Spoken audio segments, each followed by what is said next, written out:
देख रहे हैं न्यूज़ 24, आपके साथ मैं हूं रवि ठाकुर। 2024 लोकसभा चुनावों में अपनी जीत पक्की करने के लिए सभी दलों ने फ्रंट फुट पर आकर खेलना शुरू कर दिया है। सभी पार्टियां अपने कमजोर क्षेत्र को मजबूत करने के लिए बदलाव करती हुई दिख रही हैं। बीजेपी, कांग्रेस, एनसीपी में नेताओं के पदों में फेरबदल किया गया। 3 तस्वीरें हम आपको दिखा रहे हैं किस तरह से महाराष्ट्र की सियासत में आज बड़ा फेरबदल किया है। शरद पवार ने बड़ा ऐलान किया, अब 2 कार्यकारी अध्यक्ष बनाए गए, सुप्रिया सुले और प्रफुल्ल पटेल। वहीं एनसीपी अध्यक्ष शरद पवार ने आज यह बड़ा ऐलान किया, एनसीपी में 2 कार्यकारी अध्यक्ष बनाए गए हैं, सुप्रिया सुले और प्रफुल्ल पटेल को भी कार्यकारी अध्यक्ष बनाया गया। सुप्रिया सुले को 3 राज्यों का प्रभार सौंपा गया। आपको बता दें कि सुप्रिया सुले को महाराष्ट्र, पंजाब और हरियाणा का प्रभार सौंपा गया है। तो महाराष्ट्र की सियासत से जुड़ी हुई ये बड़ी खबर।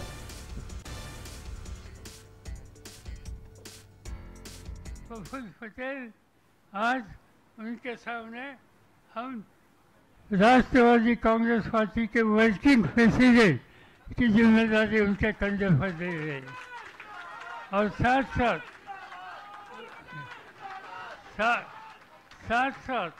उनके पास मध्य प्रदेश, गुजरात, राजस्थान, झारखंड, गोवा राज्यसभा का काम और इन राज्यों की जिम्मेदारी उनके कंधे पर दे रहे।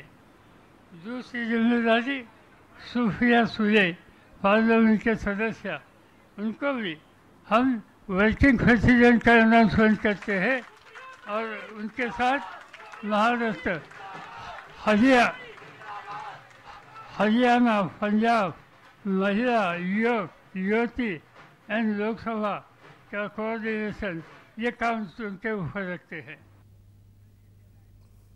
चलिए, इस खबर पर और ज्यादा जानकारी के लिए सीधा रुख करते हैं मेरे सहयोगी इंद्रजीत का। इंद्रजीत, महाराष्ट्र की सियासत में आज बड़ा बदलाव देखने को मिला है। ये माने कि साफ तौर से संकेत दे दिया है शरद पवार ने कि अब एनसीपी के आगे कमान जो है सुप्रिया सुले के हाथों होंगी और उनको असिस्ट करेंगे प्रफुल्ल पटेल।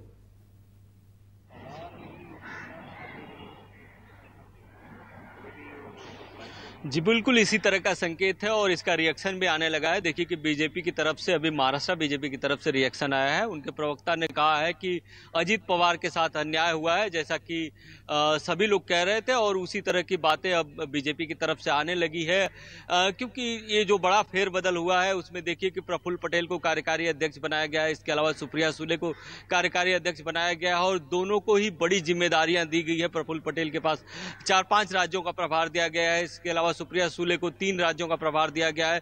खास तौर पर महाराष्ट्र का प्रभार दिया गया है, यानी महाराष्ट्र का प्रभार मिलना मतलब कि पूरी जो पार्टी की ताकत है वो सुप्रिया सुले को दी गई है। इसके अलावा जो जनरल सेक्रेटरी, महासचिव बनाया गया है वो सुनील तटकरे को बनाया गया है और अजित पवार को कोई जिम्मेदारी नहीं दी गई है। तो कहीं न कहीं जो शरद पवार पहले से सोच रहे थे, जो देख रहे थे कि पार्टी में कुछ किस तरह से कुछ लोग दूसरी तरफ जाने का मन बना रहे हैं, जो खबरें चल रही थी शायद उसको भांप गए थे और उसकी धार किस तरह से जो एक पार्टी में फूट की धार ये पड़ रही थी, उसको धार को किस तरह से कुंद करना है वो उन्होंने पहले ही शुरू कर दिया था। देखा आपने कि उसी क्रम में उन्होंने पहले इस्तीफा दिया और इस्तीफा के बाद देखा कि 3-4 दिनों तक महाराष्ट्र के कोने कोने से जो एनसीपी के नेता हैं, कार्यकर्ता हैं, मुंबई में आने लगे, उनको मनाने लगे। इसके बाद जब उन्होंने देखा कि पूरी तरह से जो पार्टी में बगावत की जो बीज पड़ रही थी उसको उन्होंने कुंद कर दिया। इसके बाद उन्होंने फैसला लिया, अपना इस्तीफा वापस लिया और अब कार्यकारी अध्यक्ष बना दिया है।